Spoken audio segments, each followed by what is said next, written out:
अस्सलामुअलैकुम नाजरीन हजरात, चैनल को अभी सब्सक्राइब नहीं किया है तो चैनल को सब्सक्राइब कर लीजिए, साथ में बेल आइकन ज़रूर दबा दीजिए ताकि आने वाली वीडियो की नोटिफिकेशन आपको मिलती रहे। ये मैं आपको बताऊं, इस्लाम ने हर शख्स के लिए 5 चीजों की हिफाजत को जरूरी करार दिया।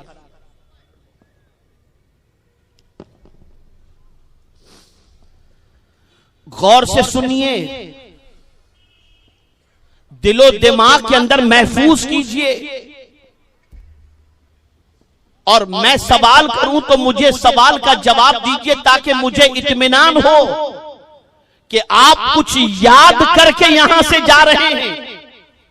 इस्लाम ने हर शख्स के लिए 5 चीजों की हिफाजत को जरूरी करार दिया। कितनी चीजों की हिफाजत को? ऐसा जवाब देंगे तो इत्मीनान नहीं होगा। मैं चाहता हूं कि सब जवाब दें ताकि सबको याद हो जाए। कितनी चीजें? 5। हर शख्स के लिए वो 5 चीजें कौन सी हैं? नंबर 1 दीन, नंबर 2 माल, नंबर 3 जान, नंबर 4 इज्जत, नंबर 5 अक्ल। दीन, जान, माल, इज्जत और अक्ल हर मुसलमान के लिए जरूरी है कि ये इन 5 चीजों की हिफाजत करे। दीन के हवाले से मैं अर्ज करूं, एक मुसलमान की रिस्पॉन्सिबिलिटी है। कुरान मुकद्दस में अल्लाह रब्बुल इज्जत जल्ल जलालहू ने इरशाद फरमाया, या अय्युहल्लज़ीना आमनुत्तकुल्लाहा हक्क तुकातिह वला तमूतुन्ना इल्ला व अंतुम मुस्लिमून। ऐ ईमान वालों, अल्लाह से डरो जैसा कि उससे डरने का हक है, और न मरो मगर इस हाल में कि जब तुम इस दुनिया से जाओ तो तुम्हारा ईमान सलामत हो। इस्लाम की हालत में जियो और इस्लाम की हालत में इस दुनिया से कुछ करो। अपने दीन की हिफाजत, अपने मुसलमान होकर के जिंदगी गुजारने की हिफाजत, ये हर मुसलमान के लिए जरूरी है, हर मुसलमान के लिए उसकी रिस्पॉन्सिबिलिटी है कि अपने ईमान की हिफाजत करे। इसलिए ऐसों की सोहबत में भी न बैठो जहां ईमान जाने का खतरा हो। ऐसों से दोस्ती भी न करो जिनकी दोस्ती से ईमान जाने का खतरा हो। ऐसी जगहों पे भी न जाओ जिस जगह पर जाने से ईमान का खतरा हो। ऐसे गाने भी न गुनगुनाओ, बल्कि कोई भी गाने न गुनगुनाओ, और न ऐसे कलेमात अपनी जबान से कहो जिससे ईमान जाने का खतरा हो। इसलिए बहुत सारे कुफरिया कलेमात की निशानदेही बुजुर्गान दीन ने फरमाई कि आदमी जब ये कलेमात अपनी जबान से कहता है तो इस्लाम से निकल जाता है। इसलिए जरूरत है कि अपने ईमान की हिफाजत करो, दीन की हिफाजत करो। इसलिए कि दुनिया की सारी करेंसी जमीन के ऊपर रह जाएगी, अगर यहां से दीन लेकर के गए तो इसके एवज में मौला जन्नत का महल अता फरमा देगा। यहां मुझे एक वाकया याद आ रहा है।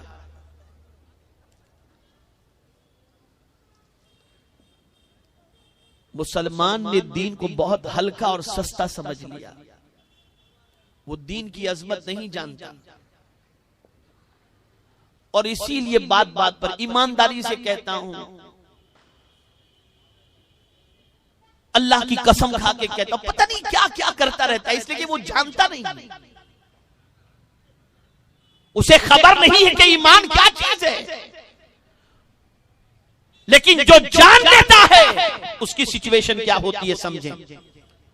शायद इससे पहले मैं अर्ज कर चुका हूं या नहीं मुझे नहीं मालूम, लेकिन मौजू की मुनासिबत से मैं अर्ज करता हूं। होटल ताज के अंदर एक फॉरेन से कपल आया, मियां बीवी दोनों आए मुंबई घूमने के लिए। गाइड का तकर्रुर हुआ और गाइड उनको लेकर मुंबई के मुख्तलिफ इलाकों में पहुंचा। मुंबई के जितने इलाके देखने के लायक थे सब उसने दिखा दिए।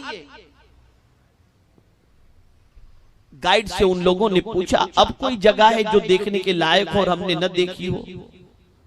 तो गाइड ने बताया, हाँ एक जगह है जो एशिया की सबसे बड़ी झोपड़पट्टी के एतबार से मशहूर है। वो झोपड़पट्टी आपने नहीं देखी, वो झोपड़पट्टी मुंबई में है। अगर आप चाहें तो वो झोपड़पट्टी को देख सकते हैं। शौहर को मालूम था कि झोपड़पट्टी में रहने वाले लोग कैसे होते हैं, उनका लिविंग स्टैंडर्ड क्या है, गलियों की तंग गलियों की सिचुएशन क्या है और वहां गंदगी कितनी होती है। शौहर ने बरजस्ता गाइड से कहा कि मैं तो नहीं आऊंगा। बीवी ने कहा, अब इतना लंबा सफर तय करके हम आए हैं, अब ये चीज न देखे तो कैसे चलेगा, चलो मैं चलती हूं, मुझे दिखा दो। गाइड ने उसे लिया और लेकर चले झोपड़पट्टी के इलाके में। मुझे ये बताने की जरूरत नहीं कि झोपड़पट्टी का इलाका कैसा होता है, आप यहाँ की तंग और यहाँ की नालियां और यहाँ के मकान और यहाँ की गलियों से खुद ही समझ सकते हैं कि झोपड़पट्टी में रहने के लिए और झोपड़पट्टी की गलियों की सिचुएशन क्या होती है। तवज्जो चाहूंगा। औरत गई, झोपड़पट्टी के इलाके में कदम रखती है। कदम रखते ही हैरत में पड़ गई। 4 फीट की गली, उसमें 2 नालियां, सामने से आए तो इधर धक्का उधर धक्का। घरों की पोजीशन ऐसी कि 10 बाई 10 की नीचे खोली है और ऊपर भी एक माला चढ़ा हुआ है, कहीं पतरा लगा हुआ है और घर के अंदर मौजूद लोग गर्मी की वजह से कोई लुंगी पहन करके बैठा है, बनियान भी गायब। एक छोटे से घर के अंदर 10 बच्चे 10 आदमी इस तरीके से रह रहे हैं। बच्चे नालियों के अंदर गंदगी कर रहे हैं, वो परेशान है। जा रही है, पर्दे हटे हुए, किसी घर में टीवी चल रहा है, किसी घर में किस तरीके से वो एंट्री कर रही है, जा रही है, आगे बढ़ रही है, नाक पर रुमाल रख करके। उसे हैरत होती है और सोचती है कि लोग इस तरह से कैसे जी पाते हैं। जिस तरीके से बहुत सारे हाई क्लास सफर करने वाले लोग जब मुंबई की लाइफलाइन लोकल ट्रेन को जब उसमें सफर करते लटकते हुए लोगों को देखते हैं तो कहते हैं पता नहीं ये किस तरीके से सफर कर पाते हैं इतने टाइट होकर के।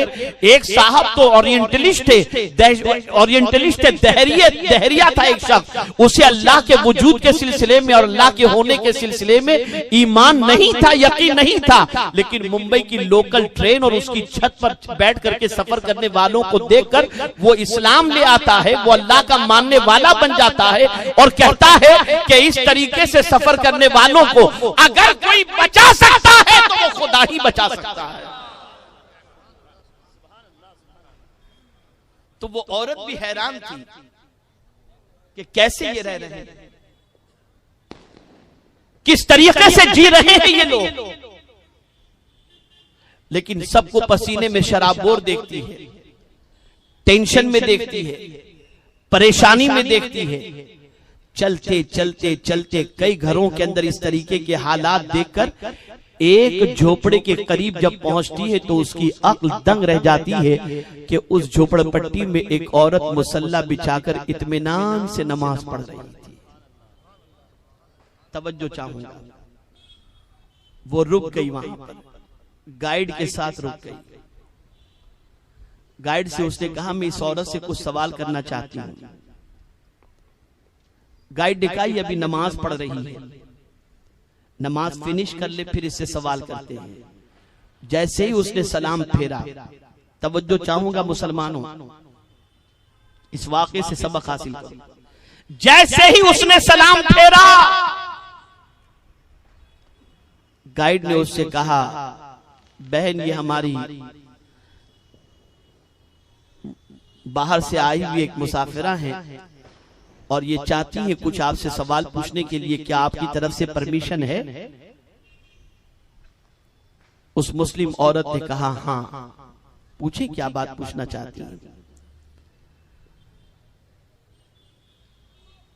उस फॉरेन की औरत ने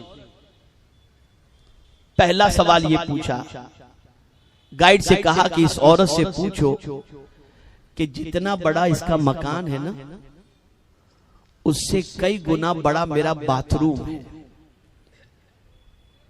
और कई गुना बड़ा मेरा मकान है। मैं आज इसके चेहरे पर जो इत्मीनान देख रही हूं, मैं इसके बारे में इस औरत से पूछना चाहती हूं कि इतने छोटे से कमरे में रह करके इसकी पेशानी पर इत्मीनान की लकीरें क्यों नजर आती हैं? ये अपसेट नजर नहीं आती, इसके चेहरे पे इत्मीनान नजर आता है। तो इस औरत को किस चीज ने मुतमईन कर रखा है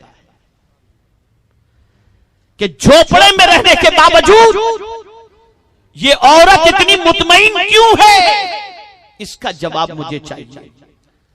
औरत मुस्कुराती है और मुस्कुराते हुए जवाब देती है कि गाइड, मैं तुमसे भी पूछती हूं और इस औरत से भी तुम पूछो कि क्या झोपड़े में रहने वाला जिंदा रहेगा और कभी नहीं मरेगा? जब पूछा गया तो कहा नहीं, झोपड़े में रहने वाला मर जाएगा, एक न एक दिन तो मरना है। कहा अच्छा ये बताओ कि जिसके पास महल है तो क्या महल में रहने वाले नहीं मरेंगे, हमेशा जिएंगे? उसने कहा नहीं, महल में रहने वाले भी मरेंगे, दुनिया में सब आए हैं मरने के लिए। उस औरत ने जवाब दिया, झोपड़े में रहने वाले भी मरेंगे, महल में रहने वाले भी मरेंगे।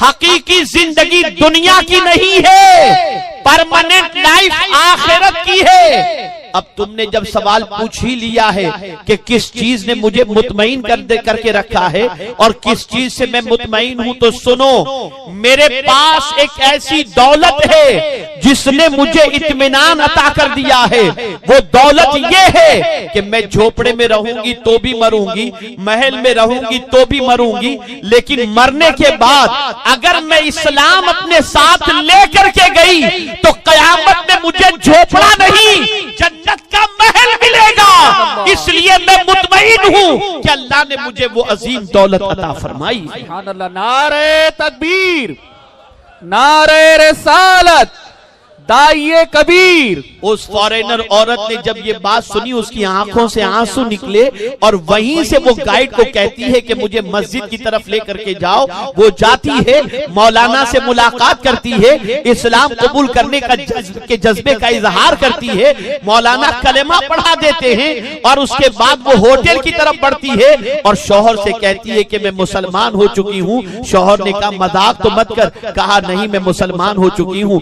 पूछा मुसलमान क्यों मुसलमान हुई? कहा सुनो, हमारे पास महल तो है, इत्मीनान नहीं है। हम महल में नींद की गोलियां खा करके सोते हैं। जो मजहब अपने मानने वाले को झोपड़े में भी इत्मीनान देता हो, वो मजहब कभी गलत नहीं हो सकता।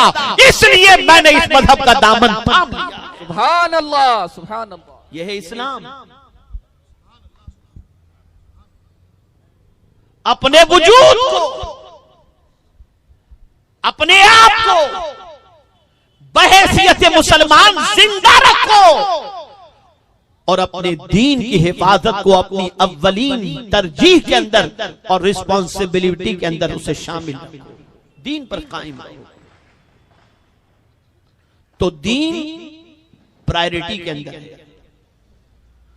हर शख्स के लिए 5 चीजों की हिफाजत जरूरी है। नंबर 1 दीन, नंबर 2 माल, माल जाय न करो, दौलत बर्बाद न करो, दौलत को हराम कामों में न उड़ाओ। ये दौलत किसी सेठ की दी हुई नहीं है, ये दौलत तुम्हें अल्लाह ने दी है, ये उसकी दी हुई दौलत है।